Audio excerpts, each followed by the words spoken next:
Hello and welcome to The Port. I'm Pryport, and today we'll be reviewing Unloved, how to navigate the Labyrinth levels, understanding the trinket system, and much more, so stay tuned.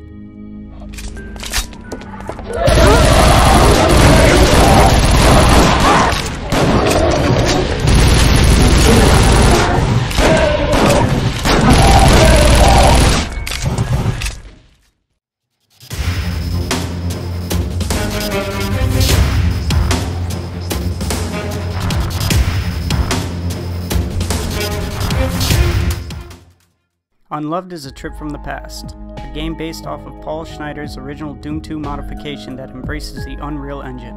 This horrific, procedurally generated fast-paced FPS allows for single-player to four-player co-op. This game calls for quick movements, fast thinking, and beefy builds to be successful. Let's start with the story. Well, there is no story. Actually, the closest thing we get to a story here are the unlockables. These are along the lines of journal entries and notes, but don't actually tell us anything about the origin of our plain John character. Apparently, he's just here on accident and needs to kill demonic entities for pleasure, and we're alright with that. But some players who are looking for an enriched story may not be, which is why I bring this up. You will begin your John journey by creating a character after accepting the glorified gore warning at the beginning upon starting the game. Create a profile name and select one of 4 color schemes to get started. You are then presented with the main menu interface.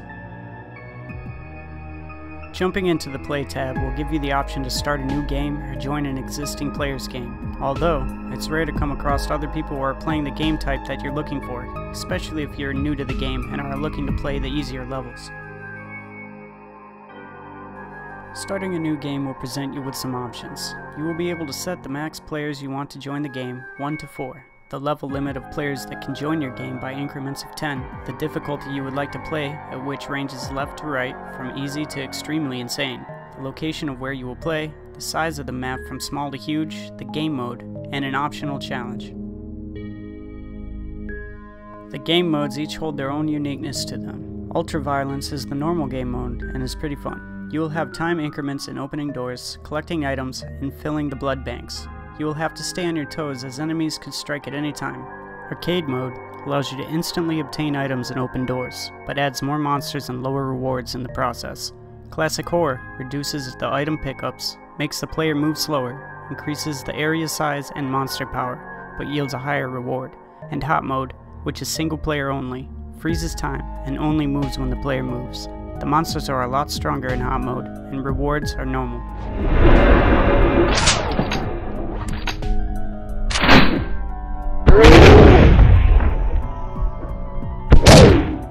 You will also see 3 checkboxes: Twisted, Random, and Play Daily Seed. Twisted will take rooms from each area and make a mashup map of them all, while Random will randomly select a level for you to play on. Daily Seeds are level layouts that are presented differently every day. The optional challenge will allocate your rubies throughout the game. You will find these being dropped by monsters as you defeat them along the way. As you begin your first adventure, you will be loaded into an elevator. It is important to remember where this is, as you will need to return to the elevator at the end of the game. The elevator room will be the only green box on the map. The map in the top right will show you your position and reveal itself as you go. The map is spaced out into square blocks or main doors that you have gone through. Not every room is accounted for, so keep an eye on your map to traverse through each box quickly and efficiently. The door system is a lot like Doom's key system, but labeled as crests: a red blood crest, blue moon crest, and yellow sun crest. You will start each game by being able to go through any white or non-colored door. The colored doors consist of red, blue, and yellow, and will progress in that order. You will need to find the blood crest in one of the white rooms, the moon crest in one of the red rooms, and the sun crest in one of the blue rooms. The yellow rooms will house 7 blood banks that all need to be filled in order to escape back to the elevator. But be aware that upon filling the blood banks, each bank requires 7% of your total health to fill, so stock up on armor and health if needed. After filling the blood banks, a message will pop up telling you to return to the elevator, and a marker will be placed in the direction you need to go in. At this point, demons will be heavily spawning, so sometimes it's best just to run as fast as you can back to the elevator, passing any threats on your way. You will pick up many helpful items along the way, from ammo, armor, weapons, and weapon mods, to power-ups, character inks, cards, and card pieces. But make sure to be selective on the items that you pick up, as Unloved has a unique game mechanic called heat. Heat is the aggravation and spawn rate of the enemies. There is no tracking bar for your heat rating, although it will be noticeable as periodic messages will pop up in your chat area. The yellow text messages will let you know your heat level is building up, while orange messages let you know that a large swarm is coming and to be ready. The more items you pick up and the more doors you open will increase your heat rating. You will begin Unloved by starting with a pistol. You will come across trinkets that are equipable and will allow you to change your starting weapon as you advance in the game. There are 6 total weapons: the kukri, that will be used as your melee weapon, the pistol, SMP, shotgun, nailgun, and railgun. Each weapon has a dedicated trinket upgrade slot and, throughout playing, a starting trinket, so you will start each game with that weapon. You will be able to find all the weapons in the game, but they are randomly spawned, so you could have a hard time coming across certain weapons that you would like to use, as this game is RNG based. Among the items you can pick up are silver keys and totems. You will find these throughout the game, and they can benefit you greatly. Totems will add bonus upgrades to your character during your current mission, just like weapon mods that you find. But 1 silver key must be in your inventory to open a totem. It is wise on any difficulty time to die and above to keep 1 silver key in your inventory at all times, just in case you come across a demon chest. Not all item pickups in games are retainable. Only some items that have a one-time use are you able to keep. Character inks are bottles you will find that resemble health drinks. When collected, they will add to your total character ink pool, and they can be used at any time in the character section of the main menu. Clicking on Get Color will give you 1 randomly dual-generated color for your character. You can also opt to sell color schemes for 5 karma each, melt ink bottles into 25 Q, or break them into 3 fragments. We will get into karma, fragments, and Q a little bit later on. Photos and card pieces will also assist you in upgrading your character along the way. Each photo you come across will be added to your total photo pool. You can use these photos in the Unlockables tab on the main menu. These will vary in cost, and you will receive different amounts of karma for doing so. You can also opt to melt these photos and receive 25 Q. Now to talk about Q, karma, and fragments. Q is recognized as your total earned experience, but can only be used to upgrade your titles. There are plenty of titles to work towards, and boast below your name to let other players know how long you've been playing, or how good you really are. But that is the only use I have found for Q in the game. Karma and fragments are much more important, as they will be used mainly in trinket upgrades. Karma is gathered by successfully completing a game and escaping through the elevator at the end, or by melting items and revealing the journal entry unlockables. Higher difficulties will yield higher rewards for both Q and karma. Fragments are obtained by breaking apart unwanted trinkets. You can use your collected fragments alongside karma to upgrade trinkets that you are currently using. You can also buy a new random trinket with 77 fragments. These trinkets are pretty useful in the beginning of the game, and you have a rare chance of obtaining a ring as well. Trinkets are items that you will gather through completing games that range from rank 1 to rank 4, and have a level system attached to each rank.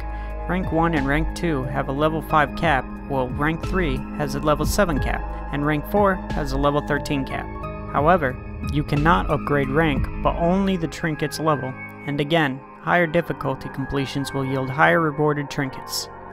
You will only be able to obtain rank 3 trinkets through Demon Chest, while rank 4 trinkets are only obtainable through Abyss Chest. Demon Chests are obtainable on Time to Die, Beast Mode, and Unearthly difficulties, and will spawn at random. The higher the difficulty and larger the level, the higher the spawn rate is increased. A Demon Chest is red in color and looks like a totem. You will need to have come across 1 silver key in order to open and obtain this chest. Demon Chest will contain 1 guaranteed rank 3 trinket with a random level or 1 random ring. Collecting Demon Chests is the only way to obtain rank 3 gear. You can only receive Abyss Chest on the hardest difficulty in the game. You must first kill all 3 Abyss Wanderers around the map and complete the map. At the end of the game, you will then be rewarded 1 Abyss Chest. The kicker here is you must have Abyss Coins. They are obtained through completing missions on Abyss difficulty. Upon opening the chest, you will receive 1 rank 4 level 1 trinket. This is extremely challenging and without a group next to impossible. Before we go any further, I'd like to introduce Lunar, a fellow gamer and contributor to the Unloved community, to explain the Abyss difficulty a little more in depth, as my experience with Abyss is very minuscule. Hi guys, Lunar here. I'd like to thank Pryport for giving me a section of this video, and I'd like to take some time to talk about what beyond level 189 in Unloved is like, as that is the highest you can reach once you max out the rank 3 trinkets you receive from demon chests. Once you level your rank 3 trinkets to maximum level, the game begins to feel a little different. The difficulties that were once hard to make it through have become much easier, and you feel as if you're ready for a new challenge. That's where the Abyss difficulty comes in. In one sense, you could say the real game begins at level 189. Some of you may have tried this game and happened across a player whose level seems absurdly high. For those of you who haven't, I'll tell you. The combination of rank 3 gear at maximum level puts you at level 189, while the combination of rank 4 gear puts you at a whopping level 468. I didn't believe this myself when I first saw it. However, after putting a substantial amount of time into grinding the Abyss difficulty, I can tell you that the level difference is actually that large. When you initially make the jump from the Unearthly difficulty, rated for players 100+, to Abyss difficulty, which only unlocks after you've leveled your trinkets to where you are level 150, you may find yourself going into it confidently. That, however, quickly changes when the normal enemies you've gotten used to dispatching of rather easily with your maxed out rank 3 trinkets now kill you without much effort whatsoever. The answer to that happening lies at the end of a long road of grinding Abyss difficulty for the Abyss chests and the coins needed to upgrade the rank 4 trinkets you obtain from them. The main difference between the lower ranked trinkets and the rank 4 trinkets, besides the immense increase in stats rank 4 gives you, is the fact you can only upgrade them with Abyss coins, which you can only obtain on Abyss difficulty. On top of that, obtaining them in any decent amount requires you to defeat all 3 Abyss Wanderers. For all intents and purposes, doing this requires you to have some knowledge of how the game works, how to create builds with trinkets, and help from higher level players to assist you in completing the maps. It isn't outright impossible to solo, but it's fairly close to it, as the enemies are far stronger in this difficulty than even Unearthly, and you'll have to simultaneously deal with the Abyss Wanderer. For those of you planning on stepping up to the challenge of reaching level 468, it does give an achievement, by the way. Know that the most common way of doing this is to team up on a challenge mode called Quad Damage, where all damage dealt, both player and enemy, is increased by 400%. This translates to a high risk but high reward feel, where it becomes much easier to deal the damage necessary to succeed, but one wrong move ends with failure. To play this mode requires the use of trinkets that supply armor protection buffs to withstand the high damage of enemy attacks. You'll have a long and sometimes frustrating journey ahead of you to go from level 189 to level 468, but you'll get there if you have patience and you persevere. Good luck, guys. You'll need it if you plan on taking on high level gameplay in Unloved. Once again, this is Lunar, and I'll see you guys out there on the grind. Rings are special pieces of equipment that will add bonuses to your character, like trinkets do. The only difference here is that the rings are upgradable to level 200, and you can only upgrade them by using rubies, which can be collected by selecting certain challenges before starting the game. Harder challenges will give you a higher number of rubies. Unloved is a great gory FPS shooter that will hold your attention for hours on end. The amount of customability and builds cater to all sorts of different playstyles. The gameplay and graphics are both smooth and enjoyable. Each game can feel unique, and the price tag is more than generous as it is set at only $5. However, I did purchase this game to play with others, and the game seems rather dead. As you progress in the harder difficulties, you will require other team members to play with you. It is hard to acquire any high rank gear without other players in your game.